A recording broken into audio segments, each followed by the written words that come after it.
Welcome to the New World Order Disorder, a weekly broadcast hosted by Dr. Gianni Hayes. Stay tuned. Things are about to get interesting.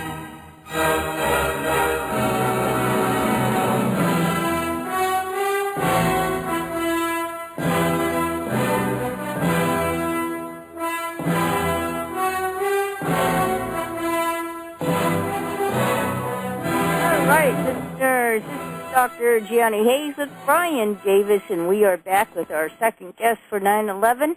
And again, please, if you get a chance, go to American Voice Radio, and you could get on in a chat room there. You could call in 1-800-433-1429 to talk to our guest, and buy those cell phone filters, please. Our second guest is Dominic DiMaggio, and he is from Pennsylvania. And he's been a researcher of Shanksville. And if you recall, listeners, Shanksville is where Flight 93 crashed, or presumably crashed, coming from the Pittsburgh area. So Mr. DiMaggio has been researching 9/11 for over 4 years, and he's had his hands on this research that has had him traveling to various places and talking to many eyewitnesses who each tell different stories about what really went on that day. And he says he's one of the few who knows what happened in Somerset County. And, you know, you can go and see him online at various YouTubes. And, you know, for me to give out all of those URLs will take forever. But Brian, I'm sure, was going to have them up on the websites very soon. But one is called the Shanksville Eyewitnesses. And another one is The Death of Freedom in America. And he's working on some other ones as we speak. And again, all you have to do is go to YouTube. And if you want to put DiMaggio in there, Dominic DiMaggio, you can certainly get lots of answers that way. He received 2 credits for his contributions to Loose Change, Final Cut, along with credit for his contributions to Pilots for 9/11 Truth, and you know about that, listeners. I've had several 9/11 Pilots for Truth on my show, as well as Citizens Investigation Team. In the past few months, he says he will release additional interviews covering the Shanksville eyewitness testimonies.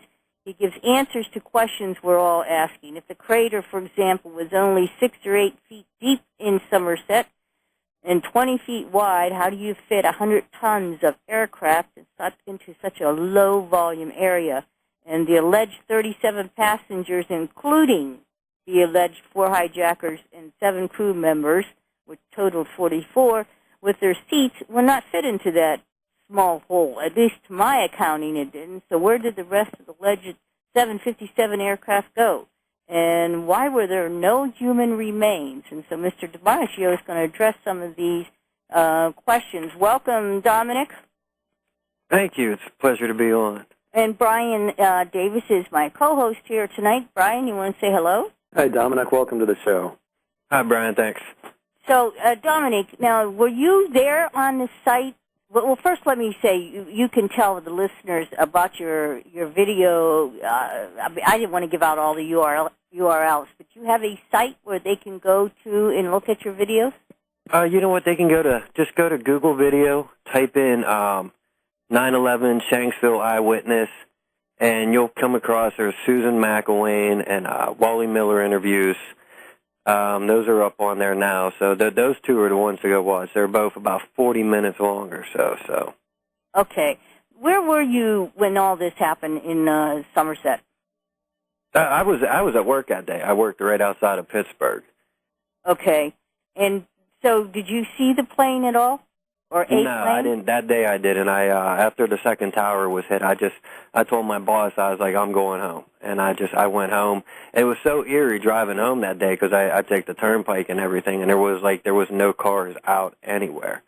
And then by the time I got home and turned the news on, Flight 93 had already gone down, and you know, there was all these reports of people on the news that day. The eyewitness were talking about, you know, they saw this military plane in this. And to me, that day, I was just like, well, yeah, okay, they shot it down. I turned the channel to see what was going on at the Pentagon and the World Trade Center. Like, it just was like, okay, they shot that plane down. There's, you know, no story there. So then you took it upon yourself then to interview the people in the area who were presumably eyewitnesses to the event, right? Yeah. How many did you interview, do you think? I've spoken to anywhere so far between over 12 to 15 different eyewitnesses. Okay, and maybe you can give us a sense of what some of them say. It's a lot of people aren't willing to come forward as much, but this white plane that we all heard about that they ended up coming out saying it was a Falcon 20, this corporate plane that was flown by a pilot named Yates Gladwell. They all say it was definitely not a corporate jet. Everybody out here agrees that saw the little white plane, which is just about anybody who walked outside their house within 2 minutes of that explosion saw this plane. So you're saying it wasn't a 757? The plane that was definitely seen afterwards, definitely not. It was some kind of small military, white, all white, had no markings. Susan McElwain, I interviewed her on the location where she saw it, and she saw it in Stoystown, she was about a little bit southwest, about a mile southwest of where the crater was. And she pulls up to a stop sign, and she comes to a stop, and as she's sitting there, like she says, this thing comes flying in right above her van. She looks, and the trees ahead of us are probably right across the street, are about 40, 45 feet in height. And she says the plane had to pull up to not hit those trees. That's how low this little white plane was flying. And she's like, I watched him. He banked up over the trees there, and he headed off towards where the crash site would be.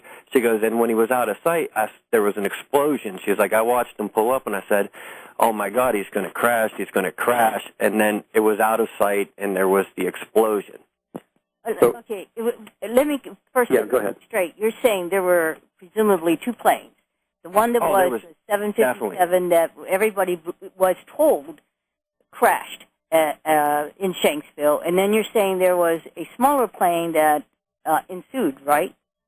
Yeah, that was at the scene at the same exact moment. Without a doubt, I have 3 eyewitnesses that put it at the scene. One woman, after she heard the thud, walked out of her house, ran out of her house to see what it was, and actually saw the little white plane flying above the area before the smoke plume rose up. Okay, 2 planes, you're saying, at the very same time. Yeah, the thing is, people who are south of the crash site and west of it see the little white plane. The people who are north and kind of east all see what's presumably to be Flight 93. That's interesting. And they're on pretty much a head-on collision course. For each other. Head-on to each other. Yes, and they both get to the same spot at the same time, just only one of them is seen afterwards. And the other one, we're trying to figure out how it disappears in an 8-foot hole. So there are 2 planes, they're headed for each other, and then the small one makes suddenly this appearance that is still there. It remains, but the 757 is gone. It is no longer seen, yeah. But there was no crash. The people to the south who saw the little white plane never saw the 7. Like Susan McElwain was a mile away, staring in that general direction, and she didn't see the 757 coming down out of the sky like she was supposed to. So how she could miss a 757, like not even a mile from her, coming down out of the sky, like that's a sight, especially when she's already staring in that direction because she's looking at that little white plane. So you interviewed 12 people, Dom. What then would you say it was evenly split? Who saw both planes, or did more see one plane and not the other? Did anybody see the 757 crash? Lee Purbaugh allegedly was at the field and saw Flight 93 crash there. Now, he had agreed he was going to meet me. We were going to go out to the site. He was going to tell me the story. He was going to let me film it, all this and that. He agreed he was going to do all of this. And then, like, a couple days before I went out there, a certain internet persona had contacted him and started asking him some questions and recorded those conversations and put them up on the internet.